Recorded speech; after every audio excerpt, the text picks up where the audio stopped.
Good morning, morning. Good to see everyone. Happy Friday. Thanks for jumping on this morning and being a part of today's call. I'm really excited to introduce you to Annie. First things first, I know some people may be traveling a little bit, but we record this and put it on YouTube on the Klear channel. So if you guys could subscribe to the Klear channel, Klear channel, I'd really appreciate it. And first of all, good morning, Annie. Thanks for jumping on the call. I know you're in California, so it's a bit early out there. It is for a non-morning person. So let me tell you guys a little bit about Annie and her background and how we met, and then we're gonna jump into some questions. Cool. So Annie and I met through a very good friend of mine, Ken Gutnick, who's one of my executive coaches, and I've known him for almost 15 years now. And Annie, you've known Kenny for even longer, right? Longer than that, yeah, for 25 years. Oh man. So you 30, maybe 30 years actually, now that I think about it, because my daughter is 24. I think I've known him for 30 years. And such an incredible guy. I'm so grateful that he's in my life. He's taught me so much. And I can tell you, I remember the time I sat in front of him and I was thinking about getting married, and I asked Kenny, I said, so I had this list of like qualities of a person I wanted to be with. And he says to me, so Ken, this person you're describing is an incredible human. Why don't you think about being the person they want to be with before you think about finding them? And I remember going, ooh, that was like right in the heart. That was right in the heart. So a great coach. But so Annie and I met a few weeks ago at one of our forum meetings. An incredible background. She's a master at developing leaders and driving teams in their performance and getting sustainable results. She 10x'd her family business, which we're going to talk a little about today. The coffee bean and tea leaf, taking it from 7 mom and pop locations to over 70 locations in 7 years. She then has worked with 50 plus companies, numerous high-level entrepreneurs, and currently a CEO and founder of the Leading Edge teams. She's Magnum cum laude graduate at UCLA, holds a master's in spiritual psychology from the University of Santa Monica, and is just an awesome person to hang out. And I learned a ton from the 2 hours we spent together in California. So thank you so much for spending time this morning with everyone. Yeah, great to be here. So Annie, so tell me, if you were to describe yourself in one word, what would you say? I think I would, now that I'm in my early 50s, I'm going to go with the word wise. I think I would describe myself as wise. Yeah. And tell me more. Why would you say wise? Because I've had a lot of experience, right? And all different kinds of experience, and enough to know like what's important and what's not important. And I think the wisdom really comes from knowing what's not important. So yeah, I think that's making the mistakes. And it's I had a conversation yesterday with somebody. There's nothing like going through things yourself to learn what not to do, right? Yes. Yeah. And to learn, like, I think the best learning is with contrast, right? Is to kind of, have the chance to know what's, what it feels like when it goes well, what it feels like, what the experience is when it doesn't, and then to choose well. Mm-hmm. Yeah. Agreed. So tell me about, just so that everyone gets to know you a bit, tell me about life and growing up, and we'll get into some of your entrepreneurial opportunities.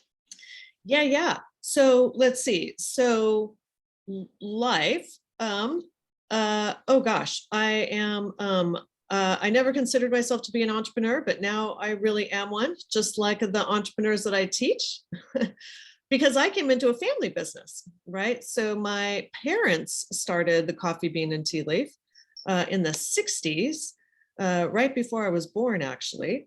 My dad had been in the office coffee service and went to Sweden to visit my mom's family, and fell in love with European coffee. And there wasn't European coffee here in the United States at the time. There was literally like Folgers, which was the worst of quality coffee you could get. So they started this coffee store. It was to sell pounds of coffee. The drinks were not a thing. My parents had a sample bar. You could try coffee from different countries. And not until the 80s did they start to put in espresso machines. And in the 80s, the drinks still weren't popular. So when I worked in the stores, like in high school, we would do $2,000 in beans and only $200 a day on what we called the bar. Like people could sit on bar stools all day because there was, there was no sales. And at the very end of the 80s, the early 90s, there was what I call the coffee beverage revolution. And that ratio by 1992 had completely flipped. All beverages, almost no beans. So it was a super interesting time. Before coming back to the coffee bean, I worked at Price Waterhouse, one of the big accounting firms, and just enough time to get my CPA. So I had a finance background and came into the family business, and came in when it was a time where I had the wind at my back. That's how I really think of it. So I could make a lot of mistakes and it still didn't crash us. Like it still went okay. And I was so young. I was in my early 20s when I came full time into the coffee bean. My dad had to retire for health reasons. And my parents said at the time, you need to come back or we're just going to sell it. And I said, well, I'll definitely come back. And I loved growing the business. It was such a crazy experience. And I'm glad I was young because it needed a lot of energy. Man, I was, running around the planet, basically, trying to, set up stores, trying to hire people, going to all kinds of food festivals. It was the time where these food festivals were super popular. I remember making ice blended drinks, for 18 hours in a day. And then getting home, having so much chocolate powder on me that my dogs were licking my pants. So, yeah. So, it was a family business that has its own interesting things about it. But Sure. but I learned a ton. And then I did a lot of consulting and executive interim positions after the coffee bean sold. It sold at the very end of the 90s. My dad sold it over lunch. I didn't want to sell it at the time. But my parents did, and they knew some things at 60 plus 65 that I didn't know at 30. And one of them being, you can't always sell a business. So selling it during a time when you can, and when you can get a really good price, especially when you have all of your life's financial equity invested in the business, it was a good decision for them. And I did well. But at the time, at 30, I thought I was going to be the bean queen forever. And so it was a big shock to me. And I had a lot of grief. I had some money in my pocket, but I had a lot of grief, and that was something to work through. Sure. And you subtly said the iced drinks, right? So is it true that you guys created the iced coffee idea? Yes, the ice blended mochas were ours. We were making this kind of iced coffee concentrate. We had these big tubs that we would soak coffee in cold water overnight, and then we drain it through these cotton filters. And that whole process was, took a long time. So you'd go into the back room of a coffee store, and there'd be all these tubs with coffee in them, making the extract. And then my dad had invented a hot chocolate powder. And one of the women in one of the managers in one of our stores was right next to a Bullock's at the time, I think. And these women would come over at lunch and bring their Slim Fast powder, and she would blend it up with coffee. And then one day she's like, I think I'll just put the better chocolate powder in it. And voila, Ice Blended Mocha was born. Wow. Yeah. Yeah, it's just so interesting, right? Because coffee's hot, right? Yeah. I mean, at least nowadays it's not, right? But back then coffee was hot. So it's just interesting. I'm always interested to see how businesses pivot and they kind of adapt and they change, and then they, take off. Yeah. which is awesome. So I have your book here, right? So Yeah. the Awesome. people The part, people and part. I have Yeah. this nice message from Annie that she wrote for me when we met. So thank you for this. I know I'm You're so reading it welcome. now. Yeah. So tell us about the book. Tell us about the 7 agreements entrepreneurs and leaders make to build teams and accelerating growth. Like, why did you write it? Where did the inspiration come from? Tell us Yeah. about that. Yeah. So now that I've been doing this a long time, I get asked the question constantly from people I meet and from my clients, what books do you recommend for really for leadership, for the things you teach, for how to really operate a company, like what's really important here? And I never had a whole book to recommend. I would say, get this book for this one chapter, this other book for this small chart. And I literally could not find the book I wanted to give people. So I finally, with the encouragement of my publisher, who started as my client, they've been my client for 8 years now. With their encouragement, I decided to finally write the book that I wanted to be able to give people. Yeah. That's awesome. And the people part is, now I've worked with so many businesses. I was an interim executive for dozens of businesses for like a decade. And during that time, I really got to understand that while businesses have very different business models and how they operate, the thing is, the people part is the same. The people part is the hardest part. It's the part where people lose sleep at night. It's the part that's trickiest to problem solve. And there is a whole way to work with it that works and works so much better. So that's why I wrote this book. That's awesome. That's all so true. And I've in my forum group, and as I've meet people in different industries, it's very interesting to me how, to your point, there's certain parts of business that are the same. It doesn't matter if you're in the car business. It doesn't matter if you're in the sales organization business like we are. It doesn't matter if you're an executive at Price Waterhouse. Like, the people side of things is very similar. So I know I have a big takeaway for me in the first chapter was you were talking a little bit about self-leadership versus self-protection. Can you share kind of a little bit of like summary of this? And, I'm sure a lot of people in here probably read the book, and I'm encouraging to I already got a couple copies I'm going to be handing out today to people. Awesome. But can you share a little bit about self-leadership and self-protection? Yes. So, if there's one thing to take away from the book, it's that. It's, if you could only take away one thing, which the book is packed. So I've had several people tell me maybe it should have been 2 books. So just a caveat going in, because it's packed with helpful value. So self-leadership. So the thing about human beings is that we are extraordinary.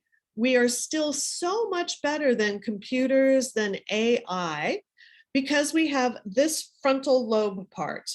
And we can still take in and process and make sense of and create, take in more inputs at the same time and make sense of it and take a good action. We can still do that better than a computer. A computer AI can play chess better than a human now, right? But that's a very small amount of inputs. We still don't have a self-driving car. And yet we can teach any 16-year-old how to drive. And their brains aren't even done yet, right? So we have this extraordinary part of our brain that makes us able to have and create these amazing businesses and work with other people while doing it. All right, so that's awesome.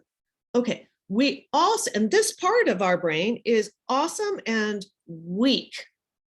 Okay, when we say we need more willpower, that's what we're talking about. That we're talking about we need to keep this part online and going. No human can, work a 12-hour day with no breaks, doing super concentrated stuff, right? You can think about it for yourself. We wear out. Okay, that's one of the things that happens. But the other thing that happens with humans is we have another whole system inside us that is much stronger than this prefrontal cortex. And that is our autonomic nervous system. It's centered in our amygdala. And this part does not need any thinking. It's centered in our amygdala. This part is made for threat detecting. So as human beings, we are hardwired to detect threats in our environment. And we were evolved in a time where we were looking for physical threats. Okay, now in today's society, in first world countries, anyways, we don't have all that many physical threats. We're not going to starve. We're probably not going to get eaten by a tiger, right? But we have all of these long-term psychological threats. And they sort of never end, because we can imagine our future and we can constantly think about, am I good now? How about now? Let's say I'm in a meeting and I'm talking and, oh, I think I saw my boss roll his eyes, right? Threat. I think that I just got criticized by my coworker.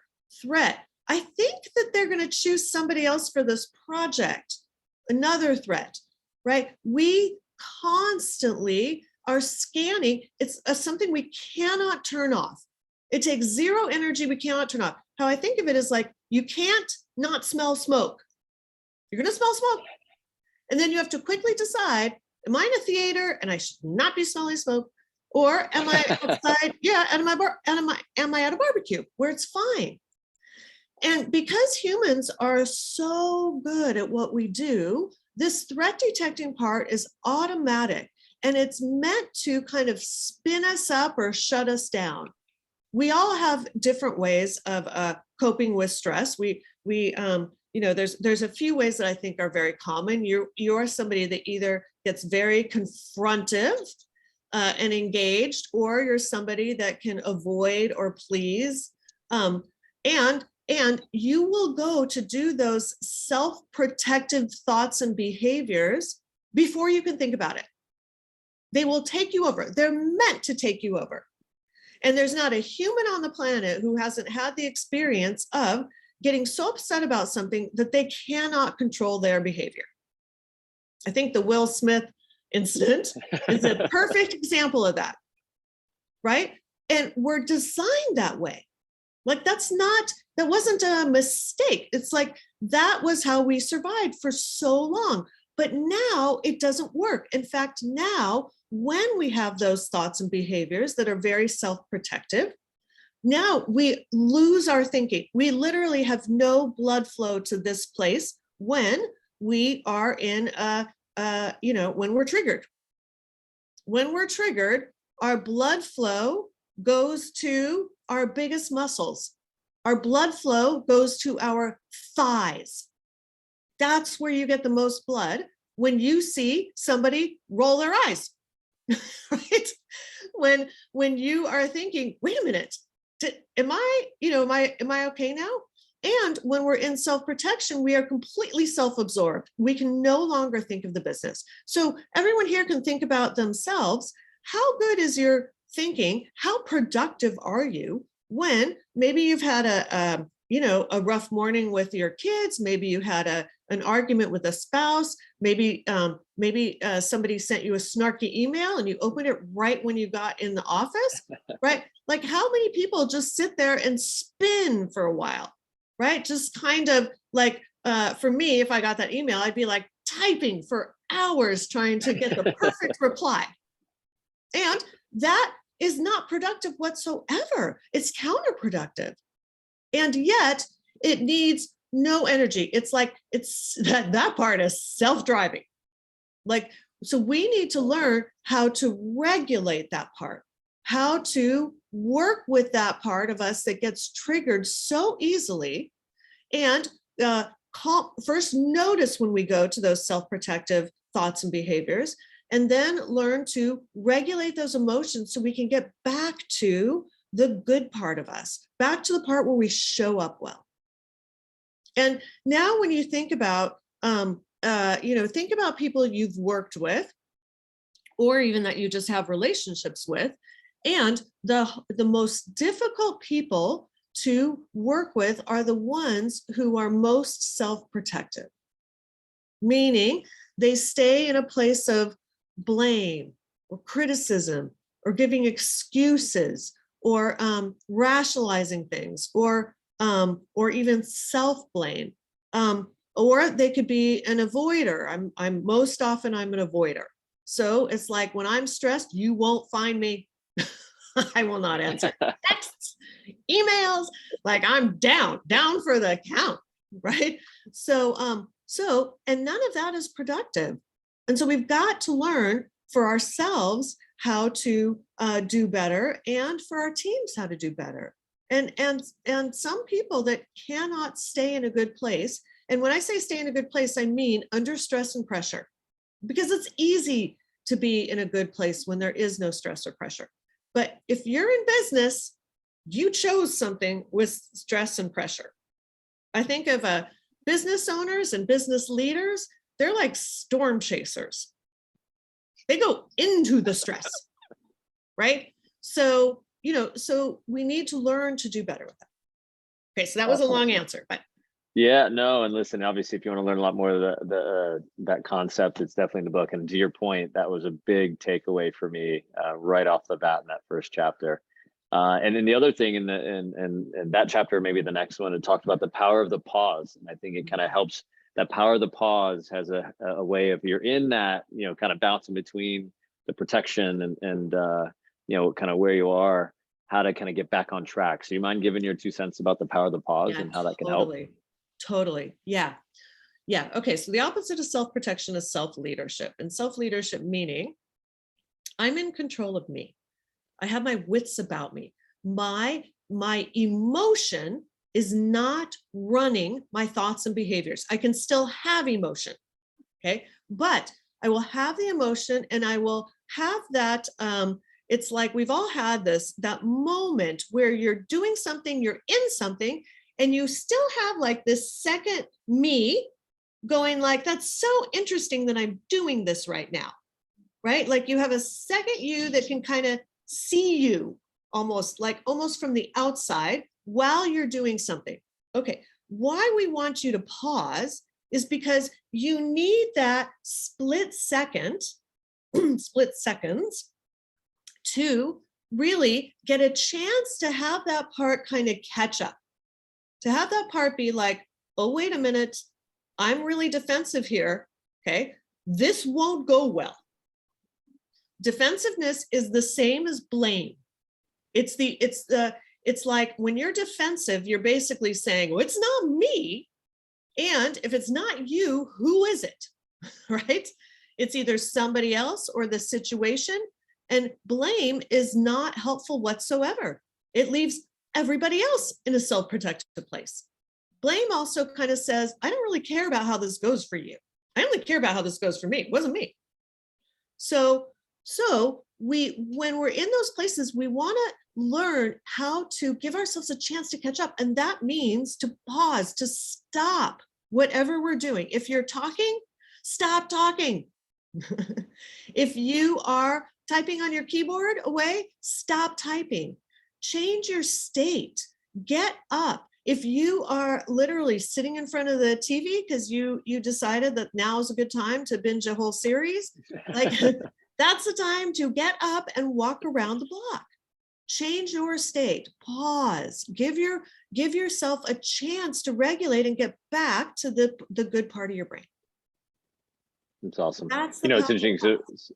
So we, as I explained to you, and we're in a sales organization, so we staff a lot of retail stores now. So we try to teach our team, if they get to that point where things are, you're inside your own head, and just, hey, step outside, grab an iced mocha. Exactly. Exactly. Change it up for a second, and then kind of regroup and then get back to it. So, yes, change your state. And don't fall into the trap of thinking that things are such an emergency, you don't have that 5 minutes, because it's not true.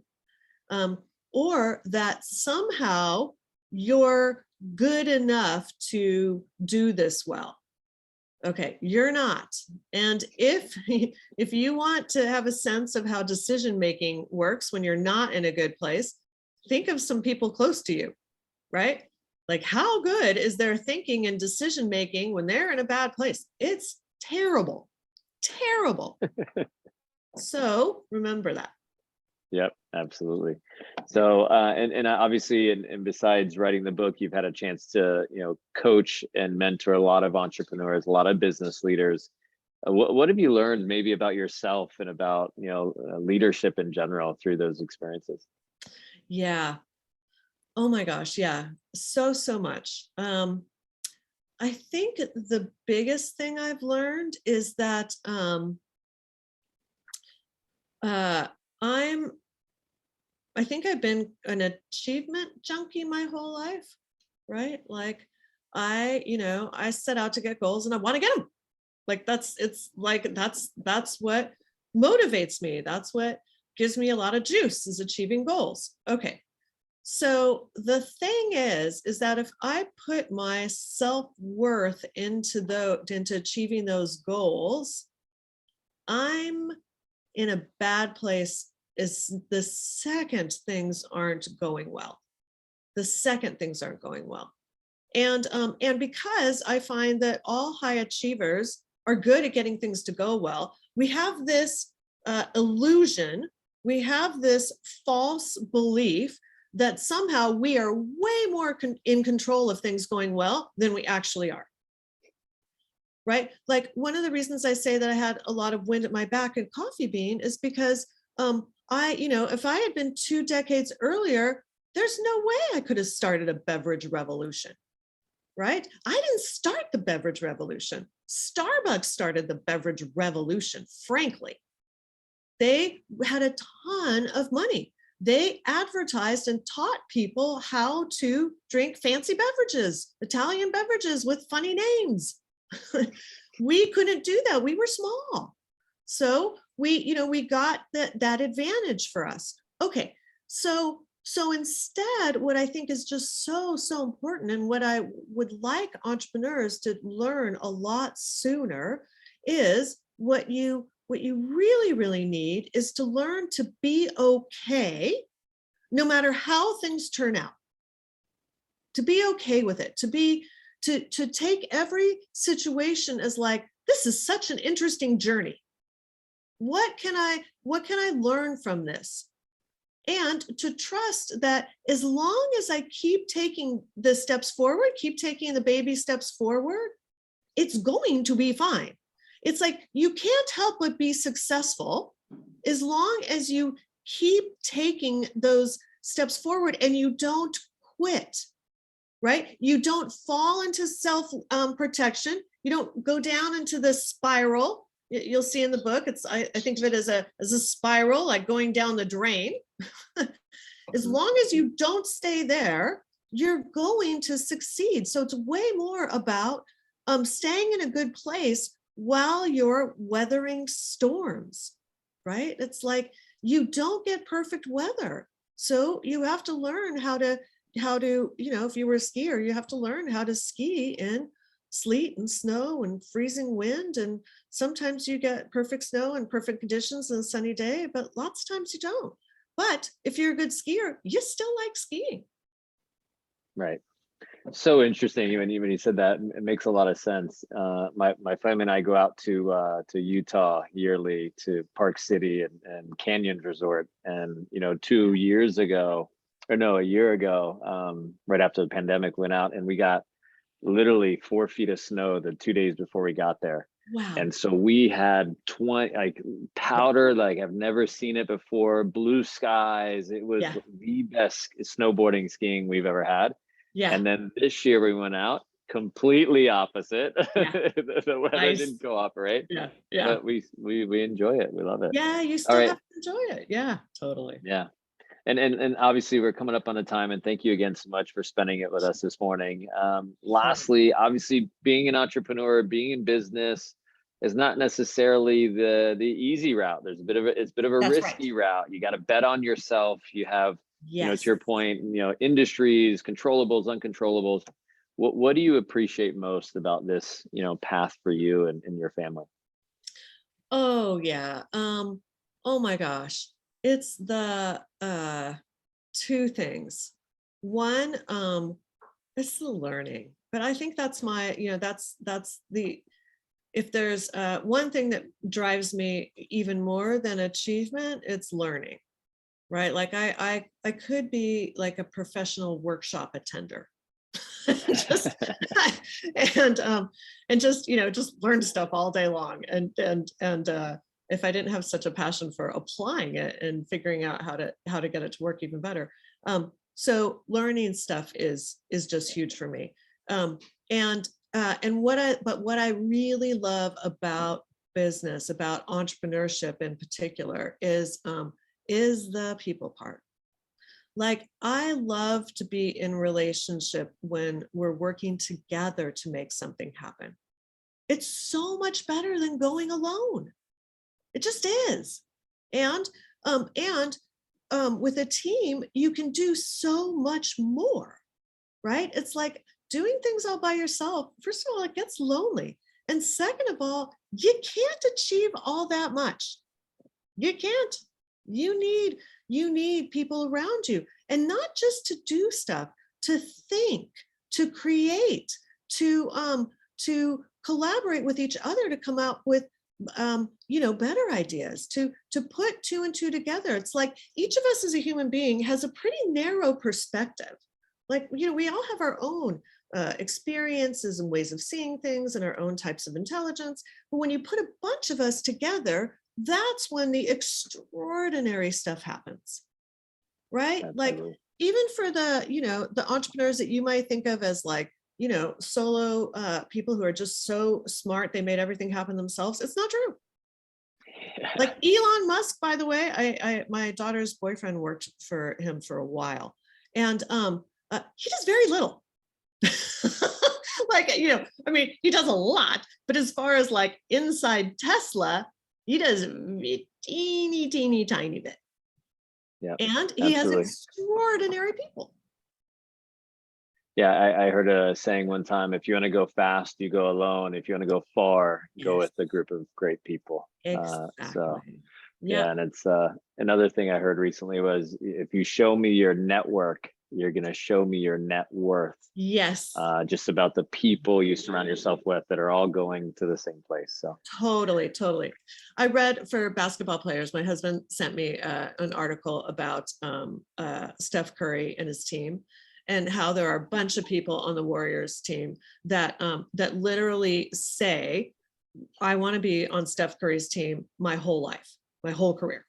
Like, I do not want to leave the team that has Steph Curry on it, because he's such a great teammate to work with, right? And and I wish that for all leaders, right? That they have the kind of relationships that they work with people that are like, I want to work with that person. That lights me up. I get the best. Steph's team gets to be the best of themselves when they work with him, and when they work with Steve Kerr, right? They get to be the best of themselves. Yeah, great leaders for sure. Yeah. Well, Annie, thank you. We really appreciate jumping on this morning. Obviously, I know your time is incredibly valuable. I highly encourage everyone that listens today or is on today for the live, obviously, recording of this, or even listens to us on our YouTube channel. We upload it. Please go out and buy The People Part. Annie wrote it. It's an incredible book. And thank you so much. Any final thoughts? Too. Yes, please leave reviews. And for the rest of today, because it's the end of the week. So for the rest of today, like, notice when you go into self-protection. That's the first part. You don't even have to do anything about it at first. Just kind of notice, like, oh yeah, I'm having the thought of like blaming my partner right now. Like, just notice. And that's the first thing to give you a chance to pause. Awesome. Thank you so much. Have an amazing day. Have an amazing weekend. And we'll definitely talk to you soon. Everybody give a round of applause. Thank you for jumping on this morning. Thank you. All right. Thank you, Annie. Great talking to you. Yep. All right. Great to see you, Annie. Have an awesome day. Thank you. Thank you. You too. All the best.